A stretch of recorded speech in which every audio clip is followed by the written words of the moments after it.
कहानी की शुरुआत में हम एमा नाम की लड़की को देखते हैं जो टॉम नाम के आदमी से बात कर रही होती है। तभी हमें पता चलता है एमा की शादी हो चुकी है। एमा का टॉम से अफेयर चल रहा होता है। टॉम एमा के करीब आने की कोशिश करता है लेकिन एमा टॉम से मना कर देती है। एमा टॉम को कहती है कल उसकी एनिवर्सरी है। अब वो ये सब खत्म करना चाहती है और अपने हस्बैंड को और धोखा नहीं दे सकती। ये कह के एमा वहाँ से चली जाती है। एमा सीधा अपने हस्बैंड के ऑफिस आ जाती है। एमा का हस्बैंड एक बेहद अमीर लॉयर होता है। एमा को एक टेबल पे पड़ी एक फाइल मिलती है। जब एमा उस फाइल को खोलती है तो एमा की उसमें फास्ट में हुए एक्सीडेंट की कुछ फोटोज होती हैं।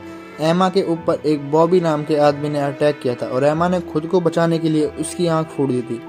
ये सब देख के एमा काफी ज्यादा डर जाती है। तभी वहाँ पर मार्क आ जाता है। मार्क एमा को लिफ्ट से नीचे ले आने लगता है। तभी वहाँ उन्हें टॉम मिलता है। टॉम ऐसे बिहेव करता है जैसे वो एमा को नहीं जानता हो। लिफ्ट से उतरने के बाद एमा और मार्क एक साथ डिनर पे जाते हैं जहाँ मार्क एमा को एक सरप्राइज देता है। एक डायमंड नेकलेस होता है जिसके बाद मार्क एमा को एक और सरप्राइज देने के लिए कहता है और उससे पहले लेकिन उसे आंखों पर पट्टी बांधनी पड़ेगी। एमा मान जाती है। एमा आंखों पर पट्टी बांधती है जिसके बाद मार्क उसे एमा को एक सुनसान इलाके में ले जा रहा होता है। एमा कुछ समझ नहीं पाती क्योंकि उसकी आंखों पर पट्टी होती है। जब एमा अपनी आंखों से पट्टी उतारती है तो वहाँ पर एक घर होता है जिसके चारों ओर बर्फ ही बर्फ होती है। वहाँ पर आसपास कोई नहीं होता, खाली वही एक घर होता है। एमा उस घर के अंदर जाती है तो उस घर के अंदर मार्क ने काफी अच्छे से सजावट कर रखी होती है। एमा एक कमरे को खोलती है जहाँ मार्क और एमा की फोटोज होती हैं और ये सब देख के एमा को काफी ज्यादा अच्छा लगता है। इसके बाद मार्क और एमा एक साथ दोनों ड्रिंक करते हैं। ड्रिंक करने के बाद मार्क और एमा एक दूसरे के करीब आ जाते हैं। वो दोनों अपनी रात अच्छे से बिताते हैं। जब सुबह एमा की आंख खुलती है तो वो देखती है मार्क के हाथों में उसकी हथकड़ी बंधी होती है। एमा कुछ नहीं समझ पाती। तभी मार्क अपना आप को गोली मार लेता है। एमा सुन पड़ जाती है। जब एमा को होश आता है तो एमा उस हथकड़ी को खोलने की कोशिश करती है लेकिन उस हथकड़ी की चाबी नहीं होती। जिसके बाद एमा मार्क की गन से गोली चलाती है लेकिन मार्क की गन में गोली नहीं होती, एक ही गोली होती है जो मार्क ने इस्तेमाल कर ली होती है। क्योंकि वहाँ पर बहुत ज्यादा ठंड होती है इसीलिए एमा मार्क के कपड़े उतार के पहन लेती है।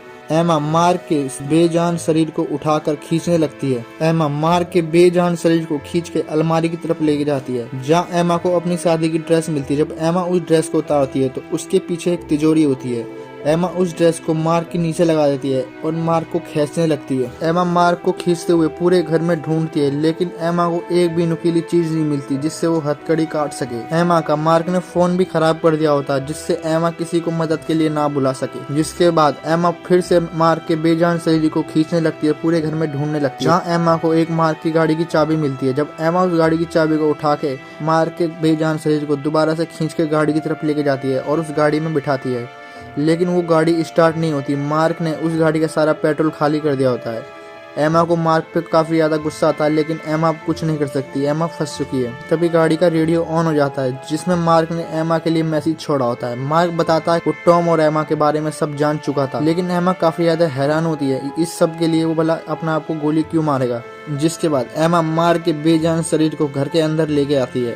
एमा बेसमेंट के नीचे जाती है जहाँ एमा को कुछ भी नहीं मिलता। मार्क ने सारे टूल भी हटा दिए होते हैं। जिसके बाद एमा बड़ी मुश्किल से उसको दोबारा से ऊपर चढ़ाती है। एमा उसी कमरे में जाती है जहाँ रात एमा और मार्क की फोटोज थी लेकिन उसमें एमा और मार्क की फोटोज नहीं होती। मार्क ने एमा की फोटोज बदल दी होती है, एमा और टॉम की फोटोज लगा दी होती है और वहीं उसके सामने बॉबी की फोटो लगा दी होती है। बॉबी वही आदमी होता है जिसने फास्ट में एमा पे अटैक किया था और एमा ने उसकी आंख फोड़ दी थी और ये फोटो देख के एमा काफी ज्यादा डर जाती है, भला मार्क ने इसकी फोटो क्यों लगाई यहाँ पर। जिसके बाद एमा को दरवाजे पर आवाज आती है। जब एमा दरवाजे पर जाती है तो वहाँ टॉम होता है। एमा पूरा दरवाजा नहीं खोलती। टॉम एमा को बताता है कि उसने मैसेज भेजा, उसको मदद की जरूरत है लेकिन एमा मना कर देती है, उसने कोई मैसेज नहीं भेजा। एमा समझ जाती है ये जरूर मैसेज मार्क ने ही भेजा होगा। जब टॉम अंदर आता तो काफी ज्यादा डर जाता है मार्क के ऐसे बेजान शरीर को। एमा उसे सारी बात बताती है कैसे उसने अपने आप को गोली मारी। तभी टॉम को बताता कि मार्क के ऑफिस में कल रात रेड पड़ी है। मार्क का पूरा करियर खत्म हो चुका था, मार्क को जेल भी होने वाली थी इसीलिए उसने खुद को गोली मार ली और साथ ही तुम्हें भी फंसा दिया क्योंकि वो हमारे बारे में सब जान चुका था। और टॉम को भी इसीलिए बुलाया होता ताकि वो टॉम से बदला ले सके, टॉम को भी फंसा सके। तभी टॉम को अपनी तरफ आती हुई एक गाड़ी दिखाई देती है। टॉम एमा को अंदर रहने के लिए कहता है, खुद बाहर खड़ा हो जाता है। गाड़ी में से एक जिमी नाम का लड़का निकलता है। वो बताता है वो एक प्लम्बर है, उसे मार्क ने बुलाया लेकिन टॉम उसे अंदर नहीं आने देता। बोलता है अंदर कोई नहीं है, तुम्हारे जितने पैसे मैं दे देता हूँ। और टॉम उसे बिना काम किए उस काम के पैसे देता है और वहाँ से जाने के लिए कहता है लेकिन जिमी अंदर आने के नए नए बहाने करने लगता है। जिसके बाद टॉम उसे भगाने लगता है। तभी गाड़ी में से एक और आदमी निकलता है जिसका नाम बॉबी होता है। बॉबी वही आदमी होता है जिसने एमा के ऊपर फास्ट में अटैक किया था और एमा ने उसकी आंख फोड़ दी थी और उसको इसके लिए सजा हो गई थी और वो एमा से बदला लेना चाहता था और उसे मार्क ने यहाँ पर बुलाया एमा को मारने के लिए। एमा को मार के वो यहाँ से डायमंड लेके चले जाएगा। टॉम के पेट में चक्कू से वार करता है जिससे टॉम की वहीं डेथ हो जाती है। एमा बॉबी को देख लेती है। एमा घर के अंदर ही दुबक जाती है और वो लोग मार्क को ढूंढ रहे होते हैं। मार्क ने ही बुलाया होता एमा को मारने के लिए। एमा स्टोर रूम के अंदर चली जाती है जहाँ एमा को एक फावड़ा मिलता है। एमा उस फावड़े से मार्क का हाथ काटने लगती है लेकिन उस फावड़े की आवाज सुन के जिमी वहां पर आता है लेकिन एमा खुद को दुबका लेती है। जिमी जब मार्क के ऐसे बेजान शरीर को पड़ा देखता है तो जिमी काफी ज्यादा डर जाता है और फौरन वो बॉबी को बुलाता है। इसके बाद बॉबी आता है तो बॉबी देखता है कि मार्क मर चुका है। अब बॉबी साइड में पड़ी पिन्नी को हटाता है तो वहाँ पर कोई नहीं होता।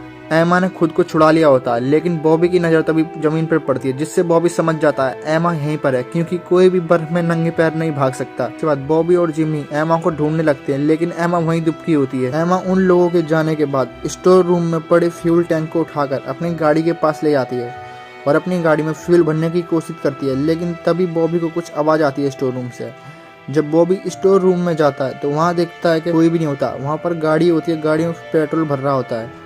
ये देख के बॉबी समझ जाता है एमा यहीं पर है। बॉबी उस पेट्रोल पाइप को निकाल देता है और गाड़ी के चारों टायर फाड़ देता है लेकिन एमा उससे बच के निकल जाती है। एमा सीधा नीचे बेसमेंट में जाती है। बॉबी भी नीचे बेसमेंट में जाता है। बॉबी एमा के करीब पहुंचने वाला होता है तभी एमा गाड़ी की चाबी निकालकर गाड़ी का बजर बजा देती है जिससे बॉबी चौकन्ना हो जाता है और बॉबी फौरन गाड़ी के पास जाता है।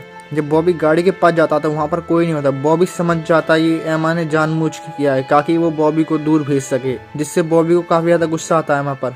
तभी एमा दोबारा रूम के अंदर आती है और इस बार वो टॉम के कपड़े पहनकर गाड़ी लेके भागने लगती है टॉम की।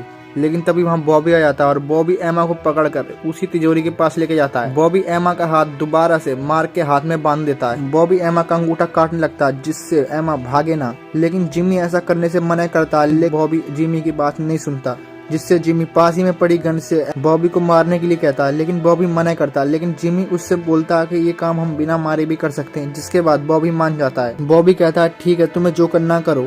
जिसके बाद जिमी एमा से तिजोरी का पासवर्ड पूछता है लेकिन एमा उसे खुद को खोलने के लिए कहती है तभी वो पासवर्ड बताएगी। जिसके बाद जिमी एमा को खोल देता है और एमा पासवर्ड बता देती है। बॉबी मार्क के फिंगरप्रिंट तिजोरी में लगाता है जिससे तिजोरी खुल जाती है लेकिन तिजोरी के अंदर कुछ भी नहीं होता। तिजोरी एकदम खाली होती है। खाली तिजोरी में एक नेम प्लेट होती है जिससे बॉबी को पता चलता है जो हीरे उन्हें चाहिए वो हीरे एमा के गले में नेकलेस के अंदर है। एमा उस नेकलेस को उतारने लगती है लेकिन वो नेकलेस मार्क ने इस तरह बनवाया होता है कि एक बार गले में डलने के बाद वो कभी ना निकलेगा। इसीलिए बॉबी एमा का गला काट के उस नेकलेस को निकालने के लिए कहता है लेकिन जिमी ऐसा करने से मना करता है। लेकिन बॉबी मौका देख के जिमी के हाथ से गन ले लेता है और एमा पे चलाता है लेकिन उसमें गोली नहीं होती। जिसके बाद बॉबी एमा को चक्कू से मारने लगता है। जिमी और बॉबी में लड़ाई होने लगती है। बॉबी जिमी को दीवार में दे के मारता है। दीवार पर एक हैंगर लगा होता है और बॉबी का सिर उस हैंगर में घुस जाता है जिससे बॉबी की वहीं मौत हो जाती है। जिमी बॉबी का छोटा भाई होता है इसीलिए बॉबी को काफी ज्यादा दुख होता है जिमी के लिए और इसके लिए वो एमा को जिम्मेदार ठहराता है और एमा को मारने लगता है लेकिन एमा उसे किसी तरह बचा लेती है अपना आप को और वहाँ से भाग जाती है। लेकिन एमा भागने से पहले बॉबी का हाथ मार के हाथ में बांध देती है। जिसके बाद अब बॉबी भी डेथ ट्रैप में फंस चुका है और बॉबी उसकी लाश को लेके भागने लगता है लेकिन एमा वहाँ से भाग जाती है। भागने के चक्कर में बॉबी जीने पे से गिर भी आता है मार्क की लाश के साथ। एमा बॉबी की गाड़ी लेके भागने लगती है। साथ ही जो पीछे गाड़ी खड़ी होती है उन गाड़ी को डैमेज करने लगती है ताकि बॉबी उसका पीछा ना कर सके। लेकिन इसी चक्कर में एमा की गाड़ी का बैलेंस बिगड़ जाता है और एमा की गाड़ी का एक्सीडेंट हो जाता है। बॉबी मार्क के बेजान शरीर को खींचते हुए एमा की तरफ आता है लेकिन एमा उस वहाँ पर नहीं होती। एमा वहाँ से भाग चुकी थी। एमा के पास जूते नहीं होते इसीलिए एमा बर्फ से फिसलते हुए चल रही होती है। लेकिन वहाँ पर बॉबी आ जाता है और बॉबी एमा को मारने लगता है। बॉबी का चक्कू एमा को नहीं लगता है, नीचे जाके बर्फ को लगता है क्योंकि वो एक तालाब होता है इसलिए बर्फ चटकने लगती है। बॉबी और एमा काफी ज्यादा थक चुके हैं। तभी मार्क की तरफ से बर्फ टूट जाती है और मार्क का बेजान शरीर पानी के अंदर चले जाता है और उसके साथ बॉबी बंधा होता है इसलिए बॉबी भी नीचे जाने लगता है पानी के। लेकिन बॉबी एमा को भी खींच लेता है साथ में। एमा भी नीचे जाने लगती है लेकिन एमा उसकी आंख में चक्कू मार देती है और उस चक्कू को लेकर बर्फ के ऊपर जाती है क्योंकि एमा रास्ता भटक चुकी थी और ऊपर बर्फ थी। एमा ऊपर नहीं जा पाती इसीलिए एमा बहुत मुश्किलों से उस बर्फ को तोड़ती है और पानी के ऊपर आ जाती है। इसी के साथ एमा की जान बच जाती है और ये कहानी यहीं पर खत्म हो जाती है।